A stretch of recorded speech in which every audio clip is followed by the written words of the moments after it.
যারা মানবিক কাজ করে তাদেরকে কি পরিমাণ কষ্ট করতে হয়। আপনারা আমার কাজগুলো দেখেন, আমি বিশেষ করে শহরমুখী কাজগুলো খুব কম করি।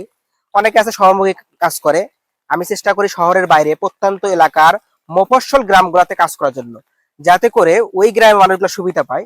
কারণ শহরের যে মানুষগুলো আছে তারা সব সময় বিভিন্ন ধরনের সুবিধা পায়, কিন্তু প্রত্যন্ত এলাকা হওয়ার কারণে ওই এলাকাগুলোতে কিন্তু কেউ ওইভাবে যায় না। এই জন্য আমাদের একটাই টার্গেট যে প্রত্যন্ত এলাকায় কাজগুলো করা। দিনও আমরা এই প্রত্যন্ত এলাকায় কাজগুলো ধারাবাহিকভাবে অব্যাহত রাখবো। আপনি কিছু বলবেন? রাঙ্গামাটি ইউনিয়নের নারোয়া গ্রামের মজনুর বাড়িতে তার মেয়ে একটা প্রতিবন্ধী ছিল, তাকে একটা হুইল চেয়ার দান করা হলো। তরুণী শহীদুল ইসলাম খুব কষ্ট করে জনগণের পাশে থাকে, অসহায় দরিদ্র এবং যারা আরো বিভিন্ন উপকার সে করে থাকে, সেটা টিউবওয়েল দিয়ে রাস্তা, তারপরে খাবার পরিবেশন করে। এভাবে সে কষ্ট করে বৃষ্টির মধ্যে আমাদের গ্রামকে অনেক উন্নয়ন করছে।